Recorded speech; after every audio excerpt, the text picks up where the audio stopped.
అతడు పరిసయ్యులలోను సద్దూకయ్యులలోను అనేకులు బాప్తిస్వం పొందవచ్చుట చూచి, సర్ప సంతానమా, రాబోవు ఉగ్రత నుండి తప్పించుకొనుటకు మీకు బుద్ధి చెప్పిన వాడెవడు? మారు మనసునకు తగిన ఫలము ఫలించుడి. చాలండి. ఈ సందర్భం మనందరికీ వాస్తవానికి క్రైస్తవ జీవితాన్ని జీవిస్తూ ఏళ్ల తరబడి భక్తి చేస్తున్న ప్రతి ఒక్కరికి తెలిసి ఉండాలి. ఎందుకంటే ఈ 3వ అధ్యాయంలో బాప్తిస్మం ఇచ్చే యోహాను యొక్క ప్రస్తావన మనం చూస్తాం. ఈ బాప్తిస్మం ఇచ్చేటువంటి యోహాను భక్తుడు ఏం చేస్తాడంటే, ఆ దినాలు సమీపించినప్పుడు యేసు ప్రభువారి కంటే ముందుకైనా ఈయన మార్గాన్ని సిద్ధపరచడానికి ఒక దూతలాగా ఈ భూమి మీద ప్రియులరా యెషయా ప్రవక్త చెప్పబడిన ఆ వాక్య నెరవేర్పుగా ఆయన వస్తాడు. అక్కడ మనం చదువుతున్నాం 3వ వచనంలో, ప్రభు మార్గం సిద్ధపరచుడి, ఆయన త్రోవలు సరళం చేయుడని అరణ్యములో కేక వేయి ఒకని శబ్దము అన్ని ప్రవక్త అయిన యెషయా ద్వారా చెప్పబడిన వాడు ఇతడే. 3వ అధ్యాయం 1వ వచనం చదివితే, ఆ దినములు యందు బాప్తిస్మిచ్చు యోహాను వచ్చి, పరలోక రాజ్యము సమీపించి ఉన్నది, మారు మనస్సు పొందుడని యూదయ అరణ్యములో ప్రకటించుచుండెను. యోహాను భక్తుడు పరలోక రాజ్యం సమీపించింది,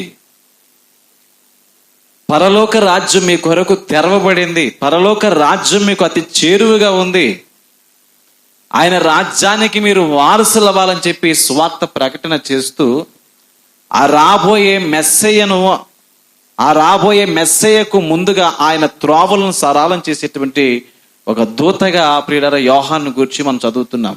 ఆయన ఆ స్థలంలో నిలవబడి ఆనాటి సమాజాన్ని పిలుస్తున్నాడు.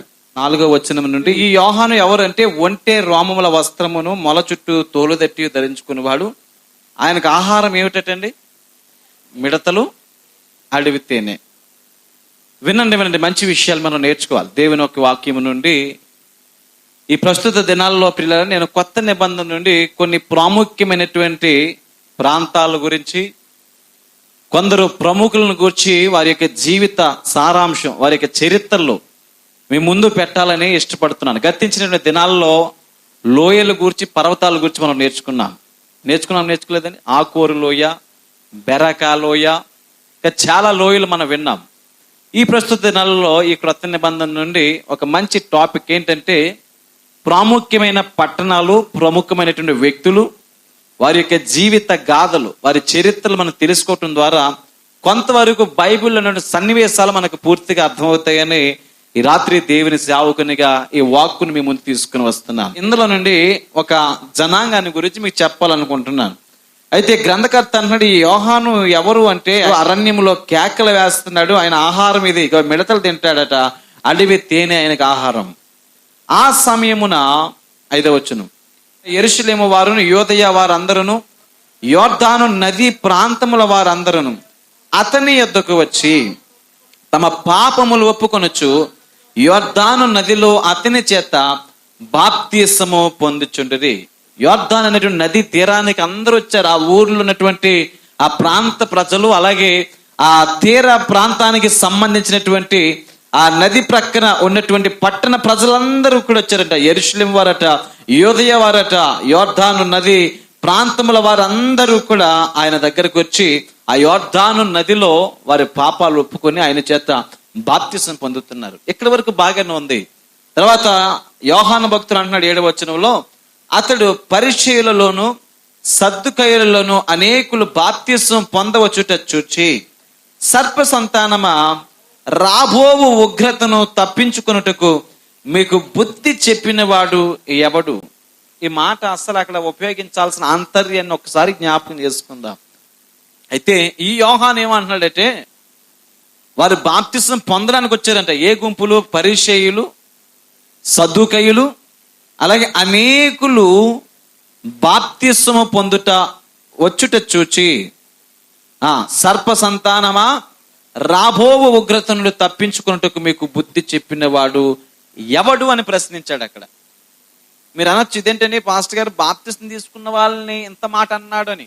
వాళ్ళు సిద్ధపడ్డారటండి, వాళ్ళు బాప్తిస్తానికి అడుగు పెట్టారు, వచ్చారు, కానీ వారిలో వారి అంతరంగములో మారు మనస్సుకు తగిన ఫలము లేదు. ఏమి లేదటండి.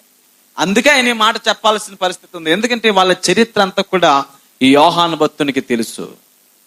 వారు ఎలాంటి వ్యాపారాలు చేసేవారో, ఎలాంటి ప్రవర్తన కలిగి ఉన్నారో ఆయనకు తెలుసు. ఈ రాత్రి ఈ చెప్పబడినటువంటి ఈ 2 గుంపుల్లో నుండి ఒక గుంపుని మీకు పరిచయం చేస్తాను. ఒక వంశాన్ని గురించి, ఒక వ్యక్తిని గురించి, ఒక జనాంగాన్ని గురించి ఈ రాత్రి మనం క్లుప్తంగా నేర్చుకోబోతున్నాం. ఆ జనాంగము ఎవరు అంటే సద్దూకయ్యులు. నాతో చెప్పండి, ఎవరండి? సద్దూకయ్యులు. అక్కడ పరిసయ్యులు, మరొక గుంపు ఎవరటండి? సద్దూకయ్యులు. వీరు ఒక జాతి ప్రజలు, అంటే యూదుల యొక్క తెగ నుండి వచ్చినటువంటి వారు. వీరి వంశానికి ప్రధానులు అక్కడ రాయబడ్డాడు. ఆయన పేరు సోదోకు అని రాయబడింది. ఈ సోదోకు అనేటువంటి వ్యక్తి యొక్క కుటుంబము నుండి ఆయన అనంతరము వచ్చిన జనాంగాన్ని ఏమని పిలిచారు అంటే సద్దూకయ్యులని పిలిచారు. ఈ సద్దూకయ్యులు నేను చూసినప్పుడు అన్నాడంటే, ఓ సర్ప సంతానమా, రాబోయే ఉగ్రత నుండి తప్పించుకోవడానికి మీకు బుద్ధి చెప్పిన వాడు ఎవడు? వారి అంతర్యాన్ని ఆయన ఎరిగి చెప్తున్నాడు. కానీ అప్పటి వరకు ఆ నది తీర ప్రాంత ప్రజలు, ఆ యూదయ సమరయ పట్టణపు ప్రజలు, ఆ యెరూషలేము ప్రజలందరూ కూడా మారు మనసుతో వచ్చారు, తగిన సిద్ధపాటుతో వచ్చారు. అయితే వీరి యొక్క విధి విధానాలు చూసి, వీరి జీవిత గమనాన్ని చూసి, వీరి పరిస్థితులను చూసి యోహాను భక్తుడు అన్నాడు, సద్దూకయ్యులారా మీరు సర్ప సంతానం అని చెప్పి వారిని గద్దించాడు. ఎందుకు అంటే వారి చరిత్ర బైబిల్ గ్రంథం చెబుతూ ఉంది ప్రియులారా. వారు అనుకున్నవారంటే మాకు మేమే నీతిమంతులమని. సద్దూకయ్యులు అనేటువంటి మాటకు అర్థం ఏమిటంటే నీతిమంతులు. ఈ నీతిమంతులు అనేటువంటి వారు పరిచర్యలోనికి వచ్చేసరికి సంఘ పరిచర్య, ఆలయ ధర్మాన్ని వారు నిర్వర్తించేవారు. పూర్వపు దినాల్లో దేవాలయం నిర్మించబడిన తర్వాత ఆ దేవాలయంలోని వారు ఏం చేసేవారంటే మందిర పరిధిలో వారు ఉండేవారు. మందిరములో పనులు చేయటం, మరి ముఖ్యంగా వారు యాజక ధర్మాన్ని కూడా చేసేటువంటి పరిస్థితి ఆ దినాల్లో ఉన్నట్లుగా బైబిల్ చరిత్ర పండితులు చెబుతా ఉన్నారు. మరి ముఖ్యంగా ప్రియులారా, వారికి అంత ఎన్నిక ఎందుకు వచ్చిందంటే వారిలో అత్యధికులు ధనవంతులే ఉంటారట. మీకు చిన్న ఉదాహరణ చెప్తాను. ఒక వ్యక్తి ఈ లోకపరంగా ఒక అధికారాన్ని చెయ్యాలంటే, ఒక ప్రెసిడెంట్ పదవో లేకపోతే ఒక ఎంపీయో ఎమ్మెల్యేగో నిలవబడాలంటే ఆ వ్యక్తికి కొన్ని అర్హతలు ఉండాలి. ఏంటి ఆ అర్హతలు అంటే మీరు అనొచ్చు, ఆ వ్యక్తి సాత్వికుడై ఉండాలా, లేకపోతే ఆ వ్యక్తి నిందారహితుడై ఉండాలా, లేకపోతే ఆ వ్యక్తి ఏకపత్ని పురుషుడై ఉండాలా, లేదా ఆ వ్యక్తి మంచి పేరు సంపాదించుకున్నవాడంటే. ఈ లోకపరంగా అవి ఏవి అవసరం లేదు. ఈ లోకపరంగా ఒక వ్యక్తికి అధికారం ఇవ్వాలంటే సమాజంలో ఒక గుర్తింపు కావాలి, సమాజంలో ఒక హోదా కావాలి, తానున్నటువంటి ఆ ప్రాంతంలో ఆ ప్రజల చేత ఒక మంచి పేరు కాకపోయినా ఏ విషయానికైనా మాకు ఉన్నాడు, ఇది చేయగలడు అనేటువంటి ఆ హోదా తెచ్చుకుంటే చాలు. అలాగే కొన్ని డబ్బులు ఖర్చు పెట్టి కొంత ధనము, కొంత వ్యయము సంపాదించుకోగలిగి ఉంటే చాలు. ఖచ్చితంగా ఆ వ్యక్తి దుర్మార్గుడైనా, వ్యభిచారైనా, దొంగ అయినా, మోసగాడైనా, 2-3 భార్యలున్నా, ఈ లోకపరంగా అనేకమైన అలవాట్లున్నా కూడా ఆయన ప్రెసిడెంట్ చేయడానికో, ఎమ్మెల్యే చేయడానికో, ఎంపీ చేయడానికో లోకము, అధికారులు ఒప్పుకొని నిలవబెడతారు. వారు వ్యక్తిగతంగా చూస్తే వారికి ఎటువంటి సాక్ష్యం లేకపోయినప్పటికీ లోకపరంగా ఏం చేస్తారంటే వారికి డబ్బు ఉంది, హోదా ఉంది, వెనకాల ఆస్తుపాస్తులు ఉన్నాయి, బిల్డింగ్లు ఉన్నాయని చెప్పి ఒక పదవి ఇచ్చి వారిని ఏం చేస్తారని గౌరవిస్తారు. ఆ దినాల్లో కూడా మీకు అర్థం కాదని చెప్తున్నాను. ఆ దినాల్లో కూడా ఈ సద్దూకయ్యులు అనేటువంటి వారు ఏం చేసేవారంటే ధనవంతులుగా ఎక్కువ వ్యాపారాలు చేసేవారటండి. వాళ్ళు ముఖ్యమైన వ్యాపారం ఏమిటి అంటే పన్ను వసూలు. ఏమిటండి? పన్ను వసూలు చేయటం వారికి వాడుక. కాబట్టి తరాలు వెంబడి తరాలు జరుగుతుండగా వారు ఏం వ్యాపారాలతో పాటు ఈ పన్ను వసూలు చేయడం అన్న దాన్ని ప్రాముఖ్యంగా పెట్టుకుని దాన్ని వారు అవలంబించటము, వారి తరాల వెంబడి తరాలకు పిల్లలకు కూడా దాన్ని నేర్పించి కొనసాగిస్తూ ఉన్నారు. అయితే అదే తరుణంలో వారు అధికారులుగా ఉన్నారు, పన్ను వసూలు చేసేవారిగా ఉన్నారు, అలాగే ప్రధాన యాజకులుగా ఉన్నారు. కానీ వారిలో ఏమి లేదంటే మారు మనసుకు తగిన ఫలము లేదు. కానీ వారు ఎందుకు ఆ స్థలానికి వచ్చారంటే బాప్తిసం తీసుకోవడానికి. ఒకవేళ ఈ బాప్తిసం ద్వారా మనకేమైనా కొత్త అర్హతలు వస్తాయేమో, ఈ బాప్తిసం పొందటం ద్వారా మందిరములో కానీ, సమాజములో కానీ, దేవాలయ పరిధిలో ఏదైనా కొత్త అర్హతన మనకిస్తారేమో, ఇదేదో బాగుందని చెప్పి వారు ఆ స్థలానికి రావటం జరిగింది. కానీ పరిపూర్ణంగా వారు సిద్ధపడలేదు. అందుకే వారి హృదయ అంతరంగాన్ని, వారి ఆంతర్యాన్ని ఎరిగి యోహాను భక్తుడు, బాప్తిస్మిచ్చే యోహాను భక్తుడు అంటున్నాడు, ఓ సర్పసంతానమా, రాబోవు ఉగ్రత నుండి మిమ్మల్ని తప్పించేటువంటి వాడు ఎవడు లేడు, మీకు బుద్ధి చెప్పిన వాడు ఎవడని చెప్పి వారిని గద్దిస్తూ ఆ మాటలో చెబుతున్నట్లుగా మనము వాక్యం నుండి చదువుతూ ఉన్నాం. మరి పరిసయ్యులు ఎవరంటే, పరిసయ్యులు ఈ సద్దుకయ్యులు కూడా ఒకే జనాంగము, ఒకే ఇంటి వారు, యోధ తెగ నుండి వచ్చిన వారు. అయితే ప్రియులరా, వారికి వీరికి అభిప్రాయ భేదాలు ఉన్నాయి. ఎలాంటి భేదాలు అంటే, ఒకరికి ఒకరు భిన్నంగా జీవించారు. కొంతకాలం వీరు కలిసి జీవించినప్పటికీ వీరు నమ్మేటువంటి ధర్మశాస్త్రం ఏదైతే ఉందో, ఆ ఆది కాండము మనం చదువుతాం, ధర్మశాస్త్ర గ్రంథాలు 5 పంచకాండాలు అంటాం. ఆది కాండము, నిర్గమకాండం, లేవి కాండం, సంఖ్యాకాండం, ద్వితీయోపదేశ కాండం. ఈ 5 కాండాలను సద్దుకేయులు ఎక్కువగా తూచా తప్పక నమ్ముతారు, దాన్ని పాటిస్తారు. అయితే రాను రాను ఏమైందంటే, ఈ పరిసయ్యులకు సద్దుకేయులకు చిన్న వైరం వచ్చింది. అనేక సార్లు సద్దుకేయులు తమ స్వప్రయోజనం కొరకు న్యాయాన్ని తప్పి ప్రవర్తించినటువంటి విధానాలు ఉన్నాయి. అందును బట్టి ఈ 2 గుంపులకు ఎవరైతే ఉన్నారో, ఈ పరిసయ్యులు ఎవరైతే ఉన్నారో, ఈ సద్దుకేయులు ఎవరైతే ఉన్నారో, వీరిరువురికి విభేదాలు వచ్చాయి, గొడవలు వచ్చాయి. మీరు ధర్మశాస్త్రాన్ని బోధిస్తున్నారు, ధర్మశాస్త్రం ప్రకారంగా జీవిస్తున్నారు అంటున్నారు, కానీ న్యాయము తప్పి ప్రవర్తిస్తున్నారు. అనేక సార్లు న్యాయాన్ని త్రిప్పివేస్తున్నారు. కాబట్టి మీరు న్యాయ విమర్శలోనికి వచ్చేసరికి న్యాయ పాలన అన్నది మీలో లేదు. కాబట్టి మీకు మాకు తెగదెంపులు అని చెప్పి ఈ 2 తెగలు, 2 గుంపులు కూడా విడిపోయాయని చెప్పి బైబిల్ చరిత్ర తెలియజేస్తా ఉంది. దాన్ని బట్టి ఈ 2 గుంపులు కూడా విడిపోయినప్పుడు అగ్రస్థానంలో ఎవరు ఉన్నారంటే, సద్దుకేయులు ఉన్నారు. ఎందుకంటారా, వారు బబులోను చెరలోనికి వెళ్ళిపోయినప్పుడట, కాలక్రమేణా ఆ యొక్క పట్టణాలు, ఆ పరిస్థితులన్నీ మనం చూస్తున్నప్పుడు యుద్ధాలు జరిగేవి. ఆ దినాల్లో మహా అలెగ్జాండర్ కాలం వచ్చింది. ఆ బబులోని మీదకి ఆయన వచ్చినప్పుడు, గ్రీకు సామ్రాజ్య స్థాపన చేసినప్పుడు బబులోని ఆయన చేతిలో ఓడిపోయింది. దాన్ని బట్టి బైబిల్ చరిత్ర చెబుతా ఉంది, అక్కడ గ్రీక్ కల్చర్ని, ఆ యొక్క ప్రియుల సాంప్రదాయాలను, ఆచారాలను ఆ బబులోని దేశంలో వారు ప్రవేశపెట్టినప్పుడు, ఆ ప్రాంతంలో యూదులు కానివ్వండి, బబులోనీయులు కానివ్వండి, ఏ ప్రాంతపు ప్రజలైనా బబులోనిలో ఆ యొక్క ఆచారాలన్నిటిని కూడా నేర్చుకున్నారట. గ్రీకుల యొక్క సంస్కృతిని నేర్చుకున్నారట, వారి యొక్క సాంప్రదాయాలు నేర్చుకున్నారట. కాలక్రమేణా ఈ గ్రీకు సామ్రాజ్యం కూడా పోయిన తర్వాత రోమా ప్రభుత్వం వచ్చింది. ఈ రోమా ప్రభుత్వం వచ్చినప్పుడు, ఈ రోమా కాలంలో ఏమైందంటే, రోమన్ల చేత కూడా సమాస్ అని అనిపించుకున్నారు సద్దుకేయులు. అన్నిటిలో మేము ఆరితేరిన వారు, జ్ఞానం కలిగిన వారు, పండితులు మేము, ధర్మశాస్త్ర ఉపదేశకులం అని చెప్పి తమను తాము మెప్పించుకుంటూ నీతిమంతులుగా కొనసాగిపోతూ ఉన్నప్పుడు వారి యొక్క స్థానము సమాజంలో అలాగ అగ్రస్థానంగా ఉండిపోయింది. వారికి ఒక కోర్టు ఉందంట, బైబిల్ చరిత్ర చెబుతా ఉంది, సాన్ సిద్రిన్. ఆ కోర్టు పేరు ఏంటంటే సాన్ సిద్రిన్. ఈరోజు మన యొక్క సుప్రీం కోర్టు ఢిల్లీలో ఉంది.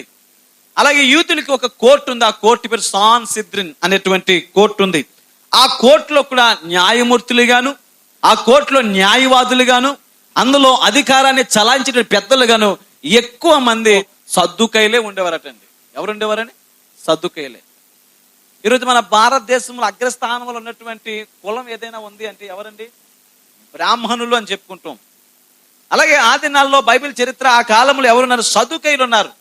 సద్దుకైల తర్వాత 2వ స్థానంలో ఎవరున్నారంటే పరిసయ్యులు ఉన్నారు. ఈ పరిసయ్యులను గురించి నేను వచ్చే వారం ప్రసంగంలో చెప్తాను. ఈ రాత్రి ప్రభు మనల్ని నడిపించిన విధానాన్ని బట్టి కొంత సమాచారాన్ని మీకు ఇచ్చి ఈ లేఖన సారాంశాన్ని ముగించాలని ఇష్టపడుతున్నాం. అయితే ఈ సద్దుకైలు ఎలాంటి వారు అంటే, మారు మనస్సు లేదు, వారు దేనిని నమ్మరు అంటే పునరుద్ధానాన్ని నమ్మరట. దేని నమ్మరండి? పునరుద్ధానాన్ని నమ్మరు. ఇప్పుడు పునరుద్ధానాన్ని నమ్మి వారికే మారు మనసు కలుగుతుంది. పరలోకాన్ని నమ్మి వారికి మాత్రమే మారు మనసు కావాలి. మారు మనసు ఉంటేనే దేవుడు రక్షణ అనుభవాల్లోనికి నడిపిస్తాడు. ఈరోజు మనము భక్తి జీవితాన్ని చేస్తున్నాం కదా, ఎందుకోసం చేస్తున్నామండి చెప్పాలి? ఎందుకోసం చేస్తున్నాం? పరలోక రాజ్యానికి చేరాలని. ఎంత భక్తి చేసినా, ఎన్ని పాటలు పాడినా, ఎన్ని వాక్యాలు విన్నా, ఎన్ని ప్రార్థనలు చేసినా పరలోకం చేరుకోవాలక దినాన్ని ఆయన రాజ్యానికి వెళ్ళాలి అన్న నమ్మికతో ఈ జీవన సంబంధమైన ఆత్మీయమైన యాత్ర సాగిస్తూ ఉన్నాం. ఆ దినాల్లో పిల్లల వారికి దాని మీద అవగాహన లేకుండా ఏం చేస్తారంటే, మారు మనసుకు తగిన ఫలము ఫలించకుండా వారు ఆ నీటిలోని దిగడానికి వచ్చినప్పుడు వారిని హెచ్చరిస్తూ వారి హృదయ అంతరంగా నెరిగి, ఓ సర్ప సంతానమా, రాబోయే ఉగ్రత ఒకటి ఉంది. ఒక భయంకరమైన ఉగ్రత ఉంది, నరకము ఉంది, దాని నుండి మిమ్మల్ని తప్పించుకోవాలంటే మీకు బుద్ధి చెప్పేవాడు ఎవరు, మిమ్మల్ని గద్దించేవాడు ఎవరు అని చెప్పి వారిని ప్రియులారా బాహాటంగా ఆ సమాజం ముందుల ఆ యోర్దాను నది తీరంలో ప్రియులారా యోహాను నిలవబడి వారిని విమర్శిస్తున్న విమర్శలు మనం చదువుతున్నాం. ఎందుకంటే వీరు పునరుద్ధానాన్ని నమ్మరట. మార్కు సువార్త చదువుదాము. వీరి గుణ లక్షణాలను గురించి బైబిల్ గ్రంథంలో రాయబడి ఉంది. మార్కు సువార్త 12వ అధ్యాయము 18వ వచనం. పునరుద్ధానము లేదని చెప్పడి సద్దుకయ్యులు ఆయన యొద్దకు వచ్చి, బోధకుడా, తన భార్య బ్రతికి ఉండగా ఒకడు పిల్లలు లెక్క చనిపోయిన యెడల వాని సహోదరుడు వాని భార్యను పెండ్లి చేసుకుని తన సహోదరుని సంతానమును కలిగజేయవలనని మోసే మాకు రాసి ఇచ్చెను. 7 సహోదరులు ఉండిరి. మొదటివాడు ఒక స్త్రీని పెండ్లి చేసుకుని సంతానం లేక చనిపోయాను గనుక 2వాడు ఆమెను పెండ్లి చేసుకునను, వాడును సంతానం లేక చనిపోయాను. అటువలే 3వ వాడును చనిపోయాను. ఇట్లు 7 సంతానం లేక చనిపోయిరి. అందరి వెనక ఆ స్త్రీయు చనిపోయాను. ఇప్పుడు పాయింట్ మీరు అర్థం చేసుకోవాలి. పునరుద్ధానమందు వారిలో ఎవనికి ఆమె భార్యగా ఉండెను అని అడిగిరి. అందుకు యేసు, ఆ మాటలని తర్వాత చెప్తాను జాగ్రత్తగా, కొంత సమయం ఈ లేఖనం మీద మీరు మనసు పెట్టండి ప్రియులరా. సద్దుకయ్యులు ఎవరైతే ఉన్నారో వీళ్ళకి ఒక నమ్మకం ఉంది. ఏంటంటే పునరుద్ధానం లేదు. ఏమి లేదటండి, మనుషులు చనిపోతే తిరిగి బ్రతకరు, వారు లేవరు అని చెప్పి ఒక నమ్మకం ఉంది. కాబట్టి వీళ్ళు ఈ ప్రశ్న అడగడానికి అస్సలు సరిపోరు. కానీ ఆ ప్రశ్న ఎందుకు అడుగుతున్నారంటే ఆయన మాటల్లో తప్పిదం ఉంటే పట్టుకుందామని, ఆయన ఎలాగైనా బంధించాలని, ఆయన ఎలాగైనా కించపరచాలని, ఆయన ఎలాగైనా అవమానపరచాలని, ఆయన ఎలాగైనా చెరసాల్లో వేయాలని, ఆయనకి ఎలాగైనా శిక్ష విధించేలాగా రాజు దగ్గరకు నడిపించాలని చెప్పి ఈ శాస్త్రులు, పరిసయ్యులు, సద్దుకయ్యులు ఆ దినాల్లో ఆయనను ప్రతి క్షణము అనుక్షణము ఆయన్ని పరీక్షిస్తూ ఉండేవారండి. ఈ సందర్భాన్ని గురించి మీకు చెబుతాను. ఎందుకు వారు ఆయనను అంతగా ఆయన పీడించాల్సిన పరిస్థితి ఉంది అంటే ప్రియులారా, మరి ధన వ్యామోహంతోనూ అధికార వ్యామోహంతోనూ పన్ను వసూలు చేసే ఒక వాడిక వారికి ఉంది. ఆ కాలక్రమేణా జరుగుతూ ఉండగా ప్రియులలో ఏమైందంటే కొన్ని దినాలకు కాలం గడుస్తూ ఉండగా భక్తి ఆరాధనలు ఆగిపోయాయి. ఏం ఆగిపోయాయండి? ఆరాధనలన్నీ ఆగిపోయాయి. ఆరాధనలు ఆగిపోతే వారు ఏం చేస్తారంటే, అప్పటికి వీరు మంచి వ్యాపారవేత్తలు, వ్యాపారం చేసి డబ్బు సంపాదించేవారు ఈ సద్దుకయ్యులు. అయితే అన్నారట, ఆ చుట్టుపక్కల కొట్లు, అక్కడ స్థలాలు, అక్కడ ఇల్లు ఇవన్నీ నిండిపోయాయి. ఆ మార్కెట్లన్నీ కూడా నిండిపోయాయి. అక్కడ గుడారాలన్నీ కూడా నిండిపోతే ఈ సద్దుకయ్యులు పెద్దలు అన్నారట, మీరు వ్యాపారం చేసుకోవాలంటే ఈ స్థలాలన్నీ నిండిపోయాయి కాబట్టి, ఈ సునగోగులు నిండిపోయాయి కాబట్టి ఇప్పుడు దేవుని ఆలయం అని చెప్పబడిన ఈ మందిరంలో మీరు వ్యాపారం చేసుకోవచ్చు అని చెప్పారంట. ఏమన్నారండి? ఈ మందిరంలో మీరు వ్యాపారం చేసుకోవచ్చు, మీ పావురాలు అమ్ముకోవచ్చు, మీ ఎడ్లు అమ్ముకోవచ్చు, మీ గొర్రె మేకలు అమ్ముకోవచ్చు, మీకు కావలసినవన్నీ ఇక్కడ సమకూర్చుకుని, ఈ దేవాలయం చాలా పెద్ద దేవాలయం కదా, మీ ఇష్టం వచ్చినట్లు మీరు వాడుకుని అని చెప్పి ఆ దినాల్లో సద్దుకయ్యులు చెప్పిన రీతిని బట్టి మనం చదువుతున్నాం ప్రియులారా. ఆ యొక్క దేవుని ఆలయాన్ని, దేవుని ఇంటిని వ్యాపారపు టిల్లుగా మార్చేశారు. యేసుప్రభువు వారు పరిచర్యలోకి వచ్చిన ప్రారంభ దినాల్లో, ఆయన స్వార్థలోకి వచ్చినప్పుడు, యెరూషలేం ప్రాంతానికి వచ్చినప్పుడు ఆ దేవాలయం చూసినప్పుడు ఆయన కన్నీరు పర్యాంతం అయిపోయాడు. ఆయన హృదయం క్షోభించిపోయింది. ఆయన చూచి నా దేవుని మందిరాన్ని ఎందుకు మీరు వ్యాపార టిల్లుగా చేశారని చెప్పి ఆ కొరడాలు తీసి వారిని కొట్టిన సందర్భం మనందరికీ తెలుసు. వీళ్ళు ఈ రీతిగా వారు అనుమతిని ఇవ్వటం ద్వారా ఈ సద్దుకయ్యులు అన్నవారు ఎవరైతే ఉన్నారో, ఈ ధన వ్యామోహం కలిగిన వారు ఎవరైతే ఉన్నారో, ఈ ధనాపేక్ష కలిగిన ఈ సద్దుకయ్యులు ఎవరైతే ఉన్నారో, వీరి పర్మిషన్తో, వీరి ప్రోత్సాహముతో, వీరి ఆ యొక్క సహవాసముతో ఆనాటి వ్యాపారం చేసేటువంటి ఆ వ్యక్తులు ఎవరైతే ఉన్నారో వారందరూ కూడా కొట్లు కట్టేసుకున్నారండి. ఎక్కడ దేవాలయంలో కొట్లు కట్టేసుకున్నారు. ఎక్కడిక్కడ కొట్లు కట్టారు. కట్టిన తర్వాత ఓ పక్కన పావురాలు అమ్ముతున్నారట, ఓ పక్కన పిచ్చుకలు అమ్ముతున్నారట. యేసుప్రభువు చూసి వెంటనే కోపం వచ్చి కొరడాలు తీసి అందరిని కొట్టి వారి బల్లలో పడదోసేసాడు. వారి చిల్లర విసిరేశారు ఆయన. ఈ రీతిగా వారి ప్రోత్సాహాన్ని బట్టి, వాస్తవానికి చెప్పాలంటే వీరు మందిర పరిచర్య చేసేవారుగా ఉన్నారు, అధికారాన్ని చలాయించేవారుగా ఉన్నారు, ప్రధాన యాజకులుగా ఉన్నారు. వీరు చెబితేనే ఏదైనా చేయగలరు. ఆ మందిరములో అడుగు పెట్టాలన్నా కూడా వీరి యొక్క ప్రోత్సాహం కావాలి, వీరి యొక్క అనుమతి కావాలి. కాబట్టి యేసుప్రభువు ఆ రోజు కోపడ్డానికి గల కారణం కూడా ఇదే. ఈ సద్దుకయ్యులు పునరుద్ధానము లేదని నమ్ముతారట. అలాగే మనిషికి జన్మ ఒక్కటే అంటారటండి. ఏమంటారండి? మనిషికి జన్మ ఒక్కటే, మరో జన్మ లేదు. ఈ భూమి మీద ఒక్కసారి మనిషి పుడితే అదే ఫైనల్ లైఫ్. ఇంకా భూమి మీద పుట్టి పెరిగి తిని పెద్దవాడే ముసలివాడే చనిపోతాడంతే, మరలా వ్యక్తికి జీవం లేదు. అలాగే వారు అంటారండి పరలోకం లేదని చెప్పి నమ్ముతారటండి. 3 విషయాలు: పునరుద్ధానం లేదని నమ్ముతారట, మనిషికి జన్మ లేదని నమ్ముతారట, మరో జన్మ, మరణం తర్వాత మనిషికి మరొక జీవితము లేదు అని నమ్ముతారు. పరలోకాన్ని వారు యాక్సెప్ట్ చేయరు. అందుకే ఇక్కడ వారిని గురించి మంచి వివరణ ఇచ్చాడు 18వ వచనంలో. పునరుద్ధానం లేదని చెప్పి సద్దుకేయులు ఆయన యొద్దకు వచ్చి ఆయనను ఇరకాటంలో పెట్టడానికి ఒక ప్రశ్న వేశారు. ఆయనను ఇరకాటంలో పెట్టడానికి ఒక సందర్భాన్ని ఎత్తారు. ఏంటి ఆ సందర్భము అంటే, అయ్యా మాకు తెలిసినటువంటి ఒక వ్యక్తి వివాహం చేసుకున్నాడు. ఆ వ్యక్తి వివాహం చేసుకుంటే ఆ వ్యక్తికి సంతానం కలగలేదు. అయితే ధర్మశాస్త్ర సంబంధమైన ఒక నీతి ఉంది, ఒక నియమం ఉంది, ఒక కట్టడ ఉంది. మోసే ధర్మశాస్త్ర పద్ధతి ప్రకారంగా ఒక వ్యక్తికి పెళ్ళి అయితే పిల్లలు పుట్టకపోతే తన అన్నదమ్ముల్లో ఎవరైనా ఆయన తర్వాత వివాహం చేసుకుని ఆయన ద్వారా పిల్లలు కలగడానికి అవకాశం ఉంది. అయితే మొదట వివాహం చేసుకున్న వాడు పిల్లలు కనకుండా చనిపోయాడు. ఇప్పుడు మనకి తప్పు అనిపించవచ్చు, కానీ అప్పటి కాల పరిస్థితులను బట్టి అది ఒప్పే. ఒక ఇంటి పేరుకు సంబంధించిన వ్యక్తులు సంతానాన్ని అభివృద్ధి చేయాలంటే అన్న చనిపోతే తర్వాత ఉన్నవాడు తన భార్యను వివాహం చేసుకోవాలి. వివాహం చేసుకున్న తర్వాత ఆ వ్యక్తి చేత కూడా పిల్లలు పుట్టకపోతే మళ్ళా ఆయన చనిపోయిన తర్వాత మరొక వ్యక్తిని, అలా ఇక్కడ మనం చదువుతున్నాము. మొదట ఒక వ్యక్తి చేసుకున్నాడు, పిల్లలు పుట్టలేదు. రెండో వ్యక్తి చేసుకున్నాడు, పిల్లలు పుట్టలేదు. 7 వరకు అని చెప్పి అక్కడ ఒక క్రమాన్ని రాశాడు. 7 కూడా పెళ్లి చేసుకున్నారు, కానీ ఎవరు పిల్లలు కనుకొని చనిపోయారు. కానీ చివరి వరకు ఆ స్త్రీ ఉంది. చివరిని అందరూ చనిపోయిన తర్వాత 7 చనిపోయిన తర్వాత ఆ స్త్రీ కూడా చనిపోయింది.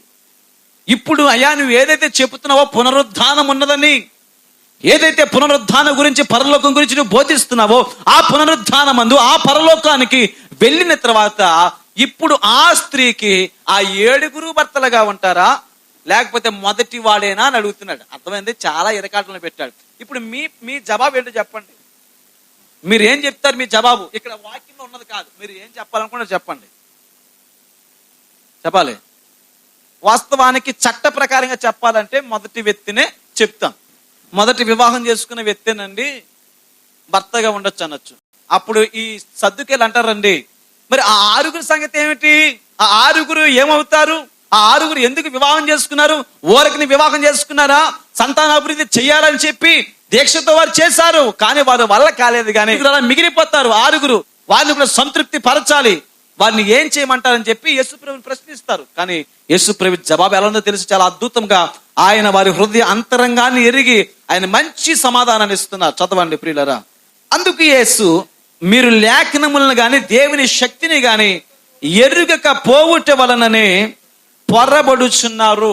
ఏమని చెప్తున్నాడు యేసుప్రభు వారు? ఈ సద్దుకేయులను పిలిచి, ఓ సద్దుకేయులరా, మీరు దేవుని లేఖనాలను ఎరగట్లేదు.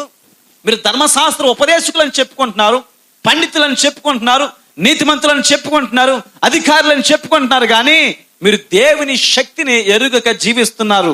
తర్వాత మాట, వారు మృతులలో నుండి లేచినప్పుడు పెండ్లి చేసుకొనరు. పెండ్లికి ఇయ్యబడరు. దెబ్బతో వీళ్ళకి ఫీజులు కొట్టేసి ఒక్కసారి యేసుప్రభు చెప్పిన సమాధానం ఎలా ఉందో చూడండి. వారందరూ మృతుల్లోని లేచిన తర్వాత పరలోకానికి వెళ్ళిన తర్వాత ఎవరు అక్కడ పెళ్ళే చేసుకున్నాడండి. దేవుని స్తోత్రం. హల్లెలూయా. ఒకవేళ పెళ్లి చేసుకుంటారు అంటే వీళ్ళు అంటారు, మొదటివాడా, రెండోవాడా, మూడోవాడా, 4వవాడా, 5వవాడా, 6వవాడా, సారిగా ఉన్నటువంటి 7వవాడా, ఎవరికి ఈమె భార్యగా ఉంటుందని చెప్పి రకరకాల ప్రశ్నలు వేయొచ్చు. అయితే యేసుప్రభు అన్నారు, వీరందరూ మృతుల పునరుద్ధానం వచ్చినప్పుడు, వీరందరూ లేచిన తర్వాత పరలోక రాజ్యానికి ఒకవేళ వీరు వెళితే ఆ రాజ్యములో ఇంకా పెళ్లిళ్ళు ఉండవు. పెళ్లిళ్ళు చేసుకోరు, పెళ్లికి ఇయ్యబడరు. వారు ఎలా ఉంటారని చెప్తున్నాడు అక్కడ మాట చదవండి. పరలోకమందున్న దూతల వలె ఉందరు. పరలోకముల దూతలకు వివాహాలు లేవు. వారు లేచెదరని మృతులను గురించి సంగతి మోసే గ్రంథమందలి పొదను గురించిన భాగములో మీరు చదవలేదా? ఆ భాగములో దేవుడు అబ్రహాము దేవుడను, ఇస్సాకు దేవుడను, యాకోబు దేవుడునని అతనితో చెప్పెను. ఆయన సజీవుల దేవుడు గాని మృతుల దేవుడు కాదు. కావున మీరు బహుగా పొరబడుచున్నారని వారితో చెప్పెను. దేవుడు ఎవరటండి? సజీవులకైన దేవుడు, మృతులకు దేవుడు కాదు. మీరు అనుకున్నట్లుగా మృతులుగా ఉండిపోరు, వారు పునరుద్ధానులై లెగుస్తారు. వీరి యొక్క 2 డౌట్లు పోగొట్టాడు ఆయన. వారి ప్రధానమైన డౌట్ ఏంటంటే, వారి యొక్క సిద్ధాంతం ఏమిటంటే పునరుద్ధానం లేదనుకుంటున్నారు వారు. అలాంటి వారికి అన్నాడు పునరుద్ధానం ఉంది. ఎందుకంటే ఆ దేవుడు ఎవరికి దేవుడు అంటే సజీవులకు దేవుడు. ఆయన నిరంతరము జీవిస్తున్నవాడు అని చెప్పి వారికి పునరుద్ధానము లేదు అనేటువంటి నమ్మేటువంటి ఈ వ్యక్తులకు దేవుడు చాలా షాకింగ్ న్యూస్ చెప్పాడు. వారికి ఒక్కసారి ఏమైందంటే అవాక్కైపోయారు. ఏంటి మనం వెళ్ళి ఆయన ఇరికిద్దామా, ఆయన పట్టుకుందాం అనుకున్నాం, కానీ ఆయన మాటల్లో ఎక్కడ తప్పిదం లేదు. చాలా సులువుగా, చాలా అద్భుతంగా మంచి సమాధానం చెప్పాడని చెప్పి నోరు మూసుకుని వెళ్ళిపోయారు. ప్రియులారా, ఈ సద్దుకేయులకు అహంకారం ఏమిటంటే, మేము ప్రారంభ దినాల్లో నుండి కూడా మా పితరులందరూ మందిర పరిచర్యలో ఉన్నారు. మంచి పలుకబడి ఉంది, అధికారం ఉంది. మందిర సేవ చేయాలన్నా, మందిరానికి ఎవరైనా రావాలన్నా మా పర్మిషన్ అని చెప్పి గర్వించి తమ యొక్క గర్వాన్ని బయట పెట్టేటువంటి ఒక సమూహము సద్దుకేయుల యొక్క సమూహము. అందుకే దేవుని యొక్క వాక్యములు అంటాడు, మనం చదివిన మొదటి లేఖన భాగం మత్తయి సువార్తలో, మత్తయి సువార్త 3వ అధ్యాయంలో యోహాను భక్తుడు అంటున్నాడండి, వీరి యొక్క గర్వం ఏమిటి, దేన్ని చూసి వీరు మిడిసి పడుతున్నారు అంటే వీరి అతిశయం ఏంటో అక్కడ చెప్తాడండి. 8వ వచనము నుండి 8వ వచనం, అబ్రహాము మాకు తండ్రి అని మీలో మీరు చెప్పుకుని తలంచుకునవద్దు. దేవుడి ఈ రాళ్ల వలన అబ్రహామునకు పిల్లలను పుట్టింపగలనని మీతో చెప్పుచున్నాను. వాళ్ళు గర్వం అని తెలుసా? మా తండ్రి అబ్రహాము. మనం కూడా కొన్నిసార్లు లోక సామెత ఉంటుంది, ఏమనంటే చెట్టు పేరు చెప్పి కాయలు అమ్ముతారంటారు కదండి.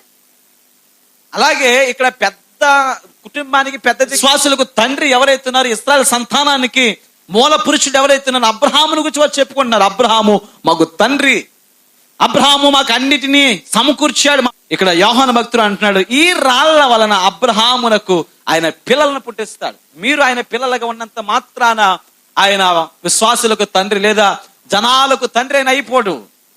ఆయన తలుచుకుంటే ఈ చుట్టుపక్కల ఈ రాళ్ల చేత కూడా ఆయన పిల్లలను పుట్టించగలడు అని చెప్పి ఖండితంగా ఆజ్ఞాపించిన విధానము మనం చూస్తున్న 10వ వచనంలో, ఇప్పుడే గొడ్డలి చెట్ల వేరున ఉంచబడి ఉన్నది కనుక మంచి ఫలము ఫలింపని ప్రతి చెట్టు నరకబడి అగ్నిలో వేయబడును. మారు మనస్సు నిమిత్తము నేను నీళ్ళలో మీకు బాప్తిస్మం ఇచ్చుచున్నాను. అయితే నా వెనక వచ్చుచున్నవాడు నాకంటే శక్తివంతుడు. ఆయన చెప్పులు మోయిటకైనా నేను పాత్రులను కాదు. ఆయన పరిశుద్ధాత్మలోను అగ్నిలోను మీకు బాప్తిస్మము ఇచ్చును అని చెప్పి యేసు ప్రభువును గురించి కూడా ఆయన అక్కడ పరిచయం చేస్తా ఉన్నాడు. ఇదిగో చెట్టు వేరున ఈ యొక్క గొడ్డలి ఉంది. మంచి ఫలము ఫలించని చెట్టు ఏది ఉండకూడదు, దాన్ని నరికి అగ్నిలో వేయాలని చెప్పాడు. దాని ఉదాహరణ ఏమిటంటే, మారు మనస్సు లేని వ్యక్తులు ఎవరైతే ఉన్నారో వారు నరకములు వేయబడతారు. యుగ యుగాలు కాలేటువంటి అన్ని యొక్క నరకములని వారు వెళ్ళిపోతారు. కాబట్టి మారు మనస్సునకు తగిన ఫలము మీరు ఫలించండి అని చెప్పాడండి. పిల్లరా, కాలం మారింది, పరిస్థితులు మారాయి. తర్వాత తరాలకు వచ్చేసరికి క్రీస్తు శకం 70వ సంవత్సరంలో ఏమైందంటే, రోమన్లో దేవాలయాన్ని కూల్చేశారట. ఈ యొక్క యూదుల యొక్క దేవాలయం ఏదైతే ఉందో, ఈ యొక్క మందిరం ఏదైతే ఉందో, ఆ మందిరాన్ని పడగొట్టిన తర్వాత వారి అధికారులన్నీ కూడా విచ్ఛిన్నమైపోయాయి. వారి సంతానం అంతా కూడా ఏమైందంటే, ఆ ప్రజలందరూ కూడా అధికారం పోయిన తర్వాత వాళ్ళు ఏం చేయాలో అర్థం కాలేదు. తర్వాత ప్రభుత్వాలు వచ్చిన తర్వాత వాళ్ళ అధికారాన్ని చలాయించినప్పుడు సద్దుకేయులు అన్నవారు క్రమక్రమంగా అధికారం కోల్పోయారు. ఈ పన్ను వసూలు చేసే వ్యాపారాలు వదిలేసుకున్నారు, కుటుంబపరమైన పోషణలు పోగొట్టుకున్నారు, అక్కడ ఆర్థిక పరమైన లావాదేవీలన్నీ కూడా నష్టపోయారు. చరిత్ర చెబుతా ఉంది. సద్దుకేయులు ఆ రీతిగా రోమన్ల కాలంలో వారి యొక్క అధికారాలు, వారి యొక్క ఆధిక్యతలన్నీ కూడా కోల్పోయినట్లుగా బైబిల్ చరిత్ర చెబుతా ఉంది. కనులము అని చెప్పుకున్నటువంటి వారు పతనావస్థలోనికి వెళ్ళిపోయారు. కారణము మారు మనసుకు తగిన ఫలము వారు ఫలించలేదు. ఇది ఈ రోజు ఈ రాత్రి బైబిల్ గ్రంథం నుండి నేర్చుకున్న ఒక చరిత్ర. ఈ రోజు ఈ రాత్రి ఒక గుంపును గూర్చి, ఒక వంశాన్ని గూర్చి నేర్చుకున్నాం. ఆ వంశానికి ప్రధానమైన వ్యక్తి పేరు సాధు. ఆయన అనంతరమైన తరాలన్నీ కూడా మరి సద్దుకేయులుగా పిలువబడి కాలక్రమేణా సద్దుకేయులు అనబడ్డారండి. ఈ రాత్రి సద్దుకేయుల యొక్క చరిత్ర మనం నేర్చుకున్నాం. రాబోయే దినాల్లో పరిశీలన గురించి కూడా మనం నేర్చుకుందాం. ఈ కొద్ది మాటలు ప్రభు మనందరి వెనుకల్లో దీవించి ఆస్తుతించి నడిపించును గాక. ఆమేన్.